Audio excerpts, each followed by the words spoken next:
राजनाथ जी के सुपुत्र हमारे नीरज सिंह भैया जी, महानगर उपाध्यक्ष हमारी बहन रनिता जी, इस मंडल के अध्यक्ष धीरज शर्मा जी, यहाँ पर बहुत ही ऐसे कार्यकर्ता हैं। राजनाथ सिंह जी, माननीय नीरज भैया, सनातनी परंपरा को मानने वाले हैं। आदि पुराण की एक अलग ही आउट ऑफ ट्यून चलता है। अगर वीडियो फॉरवर्ड कर दी हो तो फॉरवर्ड करके ना देखें, पूरी वीडियो को देखें, पूरी स्पीच को सुनें।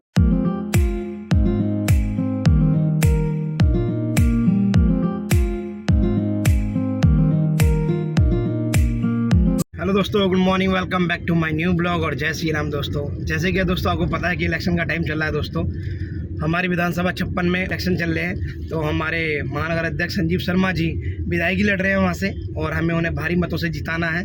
तो आज उसी के चलते राजनाथ जी के सुपुत्र हमारे नीरज सिंह भैया जी आ रहे हैं, तो आज हम उनसे मिलने जा रहे हैं क्योंकि आज उन्होंने एक सभा रखी हुई है वहाँ पे। तो उसी के चलते हमारे काफ़ी लोग इंदिरापुरम मंडल से, इंदिरापुरम से काफ़ी लोग जा भी रहे हैं। तो हमारी उधर ही ड्यूटी लगी हुई थी, तो हमें जाना ज़रूरी है, तो वहाँ निकल रहा हूँ भाई। काफ़ी लोग निकल चुके हैं और मैं थोड़ा सा लेट हो गया था, तो मैं अकेला निकल रहा हूँ फिलहाल। और वहाँ पहुँच के छोटी सी अपडेट मैं जो अपने ब्लॉग के माध्यम से आपको देने वाला हूँ, ठीक है दोस्तों। और बाकी ज़्यादा से ज़्यादा लोगों को सपोर्ट करना है और ज़्यादा से ज़्यादा लोगों तक मैसेज पहुँचाना है कि हमारे विधायक बनाने हैं, संजीव शर्मा जी को विधायक बनाना है। तो उसका जो हमने अपना सोशल मीडिया पे हमने ट्रेंड तो चला ही रखा है हर चीज़ पे, लेकिन हम अलग अलग वीडियो के माध्यम से, अलग अलग फ़ोटो के माध्यम से, ट्विटर हो, फेसबुक हो, इंस्टाग्राम हो, जौन सी भी साइड हो, हर किसी पे अपना प्रचार हमने रखा हुआ है। लेकिन आप लोगों का भी सपोर्ट चाहिए कि आप लोगों के माध्यम से थोड़ा सा वो वायरल हो, उसे शेयर करें ज़्यादा से ज़्यादा। तो ये सपोर्ट आप लोगों से चाहिए, ठीक है दोस्तों। बाकी पहुँचते हैं और वहाँ पहुँच के छोटी सी अपडेट हम आपको वहाँ देने वाले हैं, ठीक है भाई। लोकेशन पे तो मैं पहुँच चुका हूँ, ये देखो कितना अच्छा लग रहा है। सोसाइटी का क्लब हाउस है, उसी के अंदर है प्रोग्राम, तो वहीं पर आए हुआ हूँ। बड़ा प्यारा इन्होंने गार्डन सजा रखा है, सोसाइटी बड़ी अच्छी है। मैं हूँ नोएडा में, कौन इंदिरापुरम से पहुँचा है, अपने मंडल से मिलते हैं और एक आध फोटो खिंचवा लेंगे जब तक। आज इस सभागार में आए हुए सभी भाई बहनों का बहुत बहुत स्वागत, धन्यवाद। एक बार बोलेंगे सभी भारत माता की। देखिए अगर मैं जोर से बोलूंगा तो आपकी आवाज कम हो जाएगी, मैं आराम से बात करूंगा, आप जोर से बोलेंगे भारत माता की। अच्छा, जो क्रॉसिंग मंडल में निवास करने वाले हैं, हमारी बड़ी बहन रनिता बहन जी का आदेश हुआ कि आप माइक पे अब गाने सुनने से सबने सुन रखे, लेकिन ये आधे घंटे का अंतराल है, कैसे कटेगा? आज हम लोगों के थ्रू ही करेगा। क्रॉसिंग मंडल में निवास करने वाले भाई बहन कितने जरा एक बार हाथ उठाएंगे?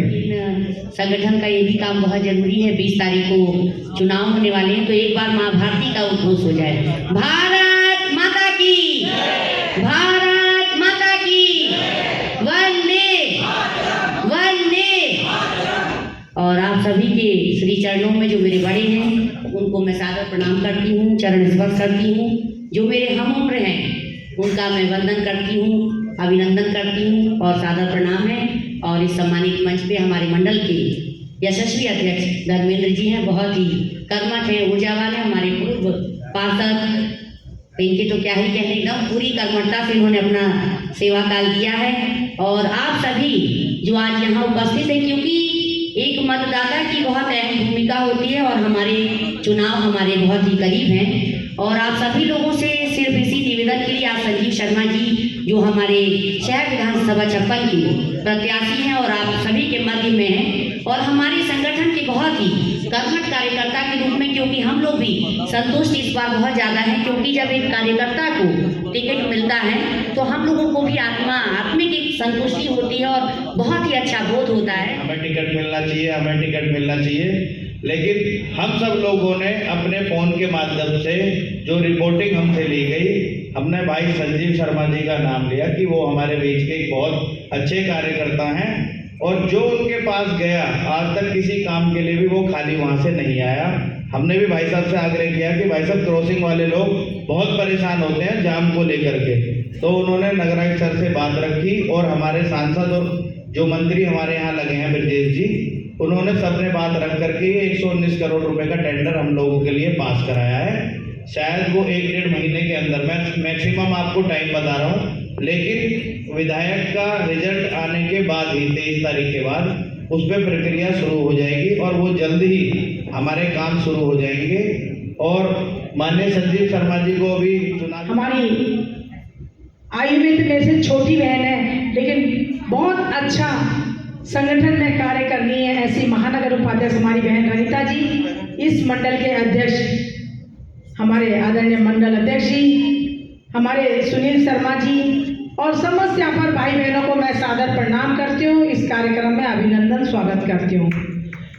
भाइयों बहनों, जैसा कि आपको पता है ये भाषण देने का हमारा समय नहीं है, ये चुनावी बैठक है और जैसे मैं इंदिरापुरम में निवास करती हूँ, अभी कई लोग बाहर से आ रहे हैं, लेकिन यहाँ पर असली कार्य जो है वो आप लोगों का है।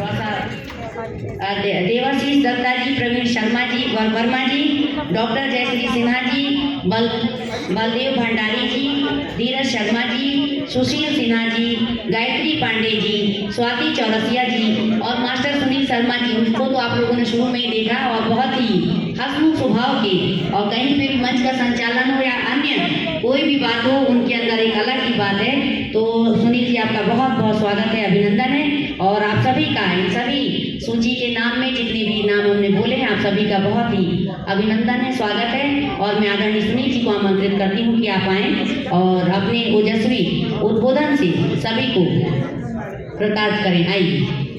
बड़ी बहन रनिता सिंह जी जो महानगर में उपाध्यक्ष के दायित्व पे हैं और बहुत ही कर्मठता से और ऊर्जा के साथ में भाजपा का झंडा बुलंद किए हुए हैं और हमें बहुत खुशी होती है और हमें ऊर्जा भी मिलती है इनको देख के कि महिला शक्ति को ऐसे ही आगे बढ़कर काम करना चाहिए और एक न एक दिन कामयाबी ज़रूर मिलती है। हमारे बीच में हमारी जो पूर्व पार्षद हैं और कई पदों पर विराजमान रह चुकी हैं हमारी बड़ी बहन आदरणीय मीना भंडारी जी और हमारे सुनील मास्टर जी जो बहुत ही ऊर्जावान हैं और गायत्री जी हैं, स्वाति जी हैं, जयश्री जी हैं, देवाशीष दत्ता जी हैं, शर्मा जी हैं।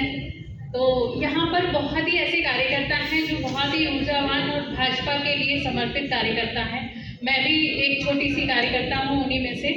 तो मुझे बहुत खुशी होती है कि मैं ऐसी पार्टी की सिपाही हूँ जो मुझे राष्ट्र के लिए काम करने का मौका मिलता है इस पार्टी के साथ में।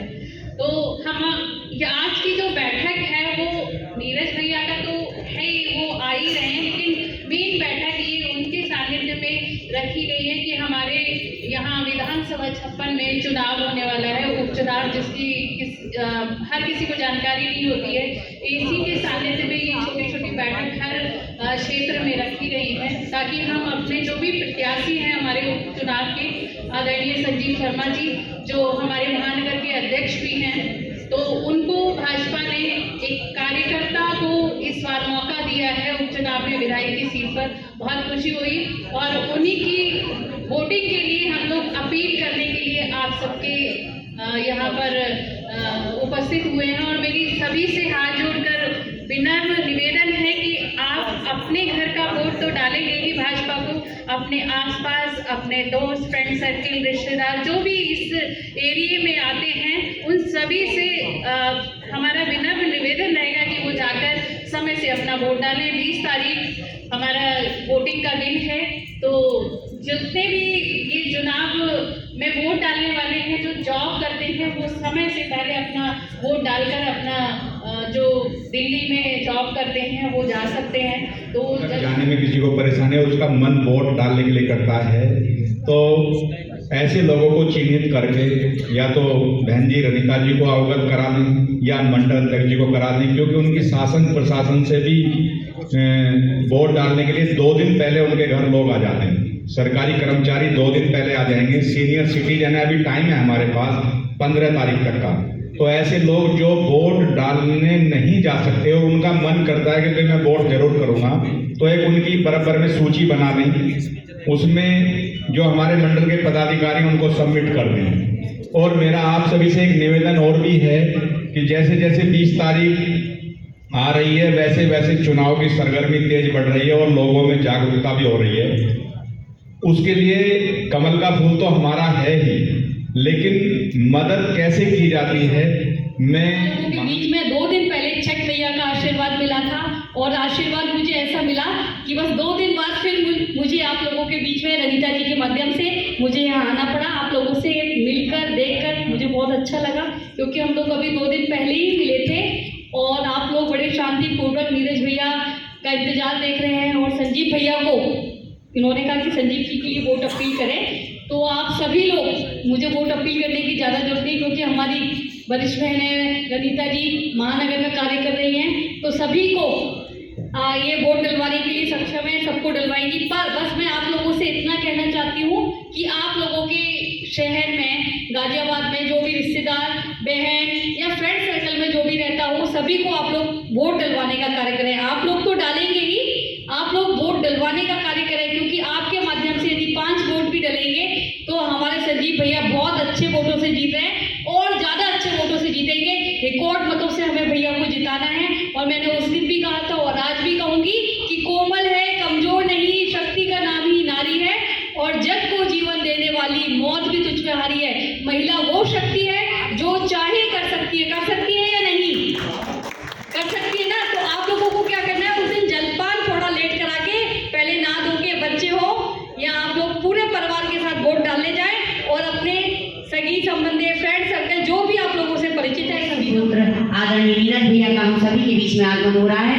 नीचे सीढ़ियों पर आ गए हैं, हाँ, हम सभी के बीच में आ रहे हैं। आप लोगों से निवेदन है कि आप सभी जैसे ही आए, सबके हाथों में पुष्प है, अगर नहीं है तो आप ले लीजिए और खड़े होकर हम पुष्प वर्षा करेंगे और उनका स्वागत एवं अभिनंदन करेंगे।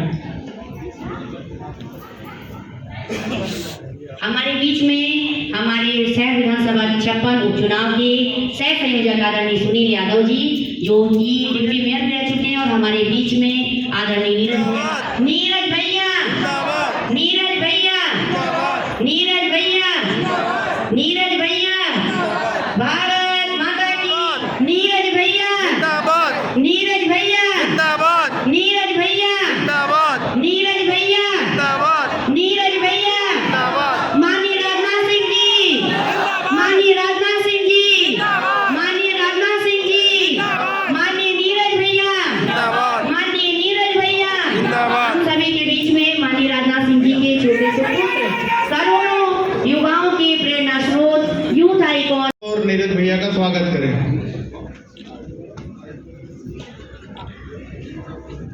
भैया थोड़ा साइड हो जाओ, आप साइड हो जाओ, भैया थोड़ा साइड हो जाओ, भैया थोड़ा, नीरज भैया, नीरज भैया, टेबल पे वजन मत दो। कृपया स्थान ग्रहण कर लें अपना। नीरज भैया हमारे बीच आ चुके हैं और दोस्तों सभी उनका स्वागत कर रहे हैं, देख सकते हो आप। आलोक मिश्रा जी हमारे बूथ अध्यक्ष है, वो भी स्वागत करें भाई साहब। अरविंद गुप्ता जी,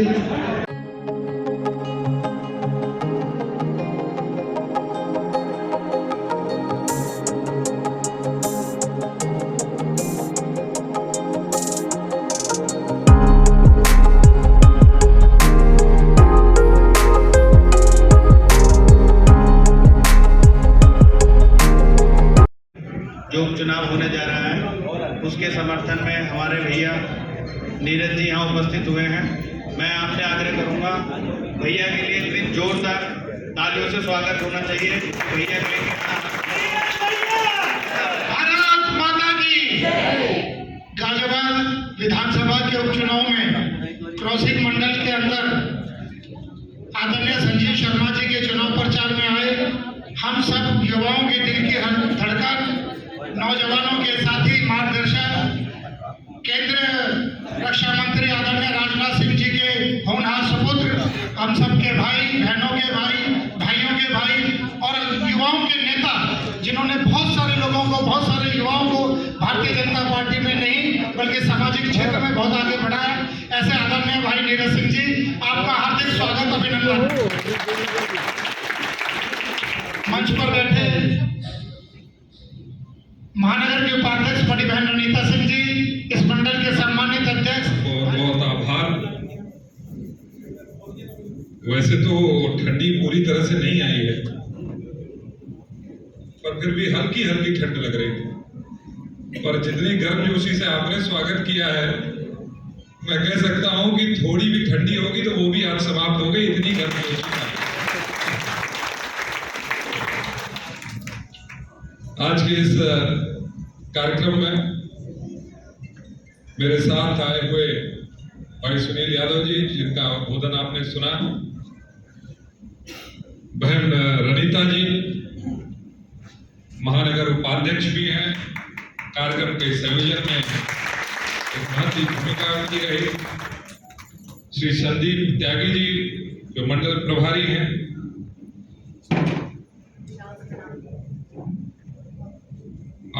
उनका फोन आया था, RWO की जो समस्त टीम है उनका भी मैं यहाँ अभिवादन करता हूँ। वीरेंद्र जी और समस्त टीम, निधि जी, नीलम जी व समस्त बहनें, पुष्पा जी, मीना भंडारी जी भी हैं, प्रिया आर्य जी, रंजना जी, ओम राजपूत जी जिनका कार्यक्रम के संयोजन में एक बहुत बड़ी भूमिका रही, सुनील शर्मा जी, पूर्व पार्षद ललित कश्यप जी, सुनील गौतम जी, पवन कश्यप जी, हरेंद्र जी, रजनीश गोपाल जी, राकेश उपाध्याय जी, कमलेश शर्मा जी, कर्नल यूपी जैन जी, विकास पुंडिये जी और समस्त युवा टीम उनके साथ, और बहन रूबी अग्रवाल जी, और हमारे पूर्व डिप्टी मेयर राजेश्वर जी, पूर्व पार्षद हमारे विनय चौधरी जी, वर्तमान के पार्षद संजय सिंह जी कहाँ है? अच्छा है, सुषमा गंगवार जी महिला मोर्चा हमारी, और साथ में हमारे जग्गी जी भी आए हुए हैं हमारे बीच में, प्रभारी के रूप में उनको भूमिका मिली है। सभी चिरपरिचित चेहरे हैं, सबका मैं शीश झुकाकर अभिवादन, आप सबका नमन।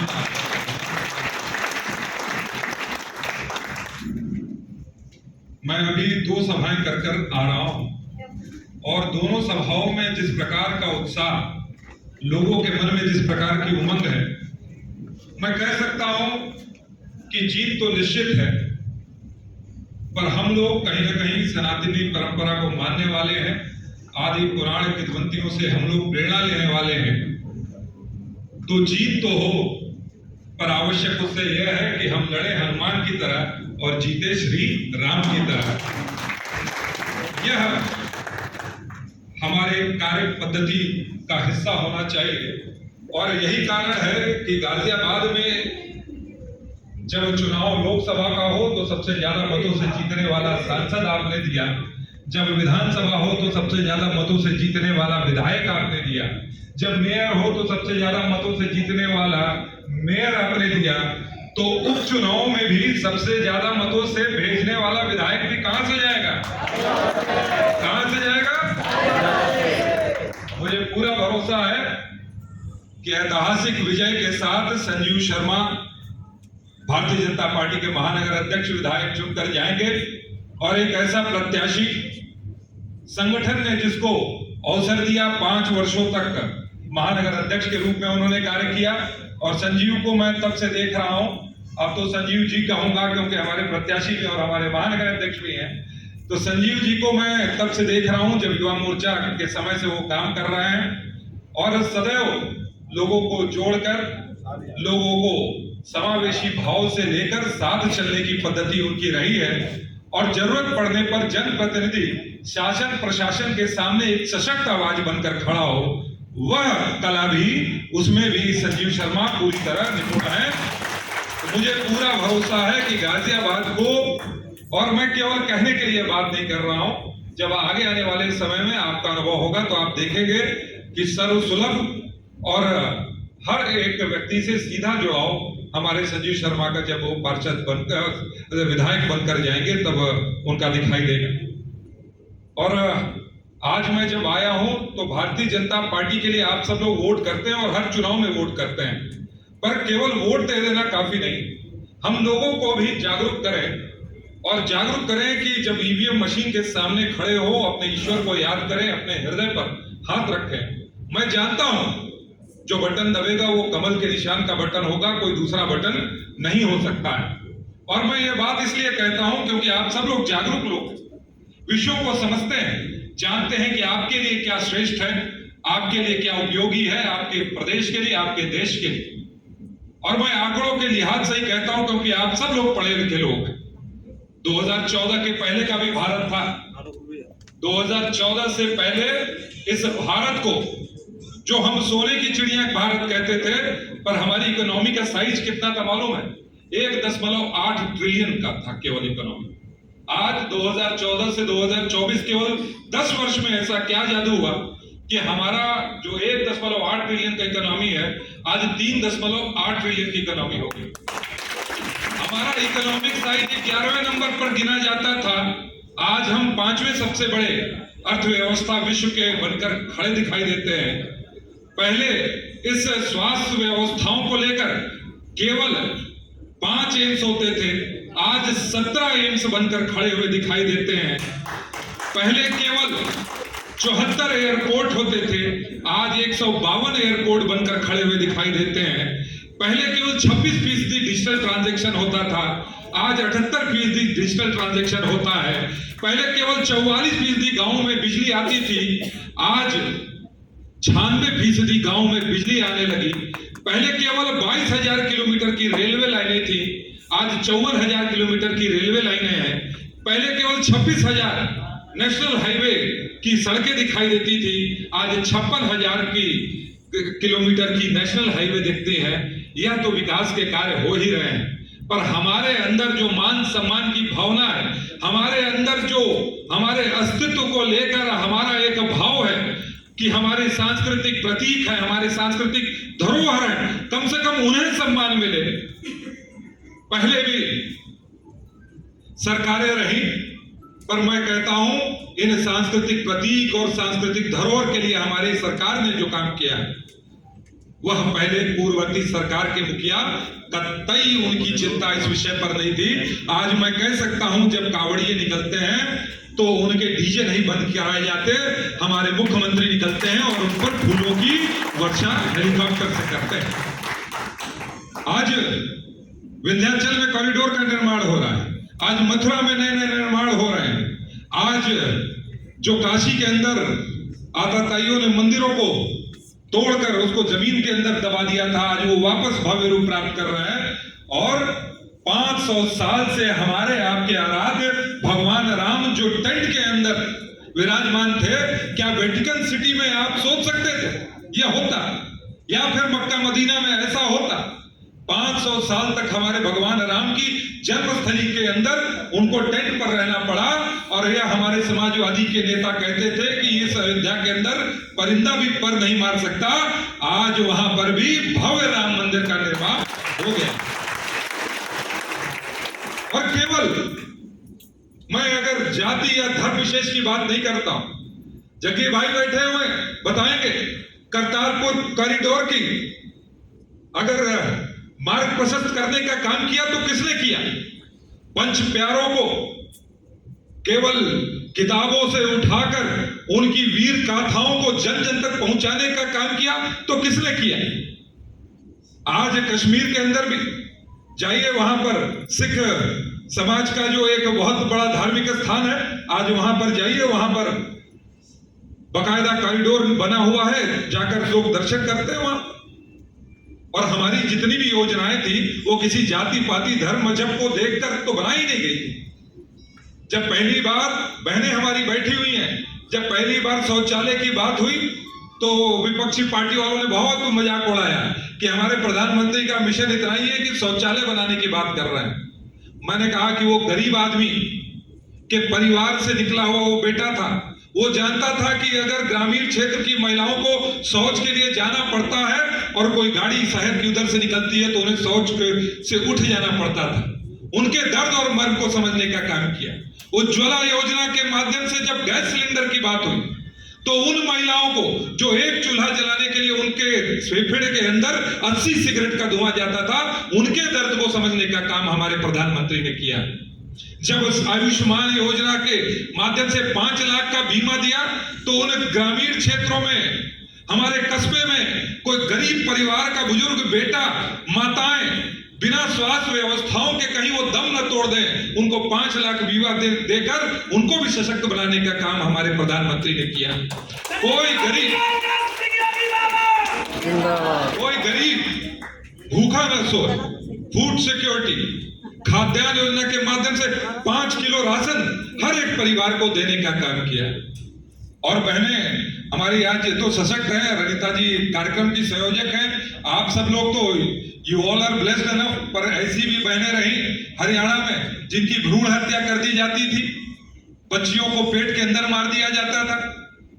सरकार केवल भाषण देने के लिए, नेता केवल वोट पाने के लिए नहीं होते, नेता सरकार बनाने के लिए नहीं होते, नेता समाज बनाने के लिए होते हैं। और माननीय नरेंद्र मोदी जी ने वही किया। 100 में बच्चों पर केवल हरियाणा जैसे राज्य में 79 बेटियां पैदा होती थी। आज 94 बेटियां पैदा होने लगी, बेटी बचाओ बेटी पढ़ाओ जैसे आंदोलन के कारण। आज बहनें भी आर्थिक विकास में भागीदारी कर सके। लखपति दीदी योजना जैसे प्रकल्प चलाए जा रहे हैं, द्रोण दीदी जैसी योजनाओं के प्रकल्प चलाए जा रहे हैं। बहनें भी अपने स्वयं की भाग्य विधाता बन सके तो गैस कनेक्शन मिलेगा, राशन कार्ड बनेगा, घर की रजिस्ट्री होगी तो बहन के नाम होगी, और राष्ट्र के भी निर्माण में विधायिका के अंदर भी 33% आरक्षण मिलेगा। विधानसभा लोकसभा में भी जाएंगी तो हमारी बहनें जाएंगी। ये चिंता हमारे प्रधानमंत्री ने करी। और मैं तो इस उत्तर प्रदेश के बारे में सोचता था, कई बार बड़ा कष्ट होता था। मैं बाहर भी रहा हूं, दिल्ली के अंदर तो गलती से भी कोई रास्ता काट जाए तो कहते थे कि जरूर यूपी का भैया होगा या बिहार से आया होगा। बहुत कष्ट होता था मुझे।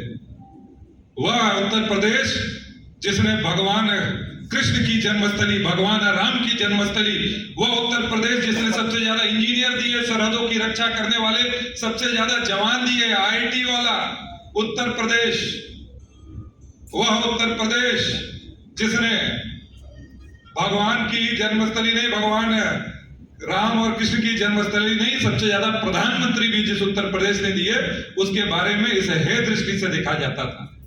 आज मैं कह सकता हूं, योगी आदित्यनाथ जी के कार्यकाल में कानून व्यवस्था फिर से स्थापित हुई है। और कई लोगों को बुलडोजर से आपत्ति होती है। अगर आम आदमी के मूलभूत उनके जो अधिकार हैं वो भी नहीं मिल सके तो जीने का क्या फायदा। अगर उसके लिए बुलडोजर चलाने की आवश्यकता पड़ेगी तो बुलडोजर चलाना, और कहीं अगर राफेल चलाने की आवश्यकता पड़ी तो राफेल चलाना। और गुंडे माफियाओं को इस समाज में, सभ्य समाज में उनका कोई स्थान नहीं है। हमारी बेटियां कल को जाती थी, स्कूल कॉलेज जाती थी, कोई सौदा छेड़ता था, वो घर में आकर नहीं बताती थी कि क्यों बताएं, माता पिता क्यों परेशान करें, वो हमें पढ़ा रहे हैं, यही बहुत बड़ी बात है। और कोई उनकी सुनने वाला नहीं था। जबकि नेता ये कहते थे कि अगर बहू बेटियों के साथ अगर कुछ थोड़ा बहुत कुछ गड़बड़ भी कर दे तो ऐसे लड़कों को माफ कर देना चाहिए। आज हम कह सकते हैं कि हमारे मुख्यमंत्री ने इस बात को गंभीरता से लिया और एंटी रोमियो स्क्वाड निकालकर ऐसे लोगों पर लठ बजवाने का काम किया। आज हमारे युवा किसी भाटी गैंग के गुर्गों से प्रेरणा नहीं पाते। आज पूर्वांचल के किसी अंसारी गैंग के गुर्गों से प्रेरणा नहीं पाते। कहीं तो उनकी जबान पर इन गुर्गों का नाम होता था, अपने शहीदों का नाम नहीं जानते थे। पद्म विभूषण, पद्म श्री पाए हुए महापुरुषों का नाम नहीं जानते थे, पर इनके गुंडों मवालियों का नाम बताओ तो हमारी युवा बताता था। आज उनको भी दिशा देने का काम, अब ना कोई भाटी रहा, अब ना कोई अंसारी रहा। सब जितने भी माफिया थे हर एक क्षेत्र के, उनको समाप्त किया गया। कानून व्यवस्था का राज, और जो इस संविधान के हिसाब से इस कानून का सम्मान करेगा उसका राज्य भी सम्मान करेगी, उसका समाज भी सम्मान करेगा। और मैं कह सकता हूं इसी कारण से आज इस उत्तर प्रदेश में इन्वेस्टर समिट होते हैं, 35 लाख करोड़ के एमओयू साइन होते हैं, और केवल 35 लाख करोड़ के एमओयू साइन नहीं होते, 100 करोड़ से ज्यादा का ग्राउंड ब्रेकिंग सेरेमनी हो गई है। आज बुंदेलखंड जहां पर कभी विकास की बयार नहीं पहुंची, आज वहां एक्सप्रेसवे पहुंच रही है। पूर्वांचल के जो राज्य एकदम पिछड़े हुए दिखाई देते थे, वहां पर सोलर के बड़े बड़े प्लांट लग रहे हैं, वहां पर भी एक्सप्रेसवे बन रहा है। हमारे कल्चर टूरिज्म को भी बढ़ाने के लिए गंगा एक्सप्रेसवे हमारे सारे हेरिटेज स्पॉट्स को जोड़ रहा है। आज नए नए एयरपोर्ट के निर्माण हो रहे हैं, और आज हमारे पास ही एशिया का सबसे बड़ा एयरपोर्ट, हवाई चप्पल पहनने वाला भी हवाई यात्रा कर सके, जेवर एयरपोर्ट का निर्माण भी हमारे यहाँ पर हो रहा है। जिंदाबाद। और ये सारे विकास किस लिए?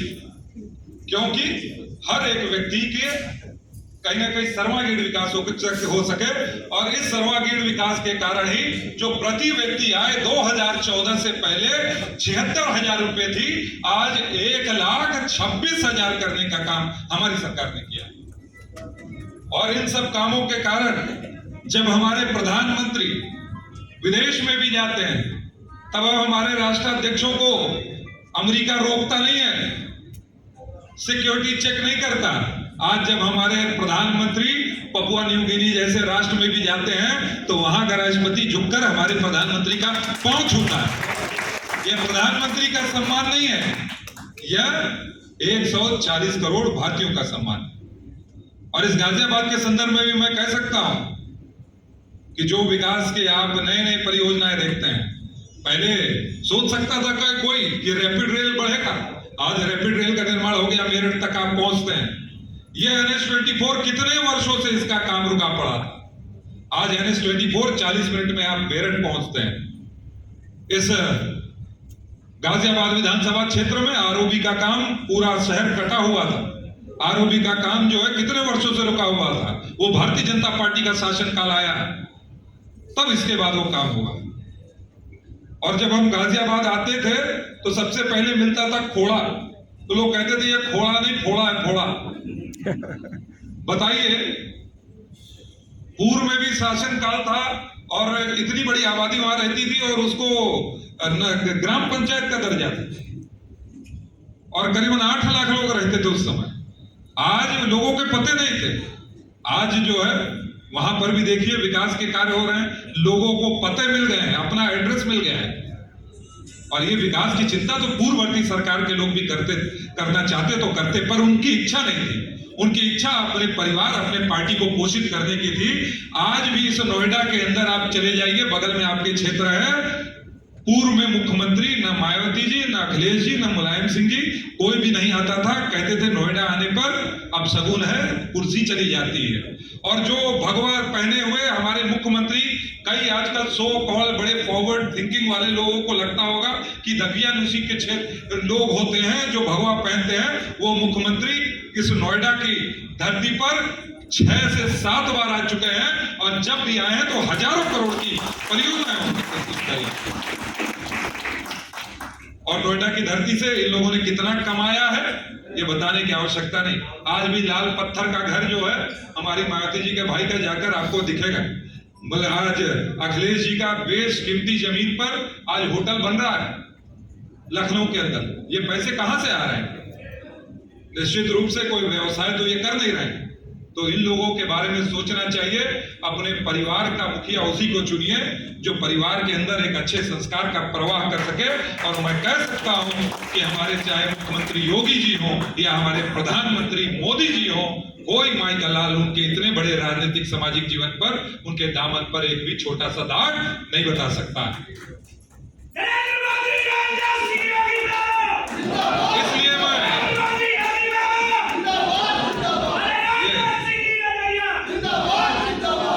अलग ही आउट ऑफ ट्यून चलता है। साइलेंसर लगवाओ भाई।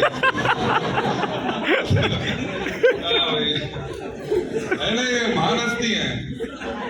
एक बार अमित शाह जी पूछे कि है कौन भाई? हमें बोला हमारे बड़े जुझारू कार्यकर्ता है। जिंदाबाद जिंदाबाद। बहुत बढ़िया।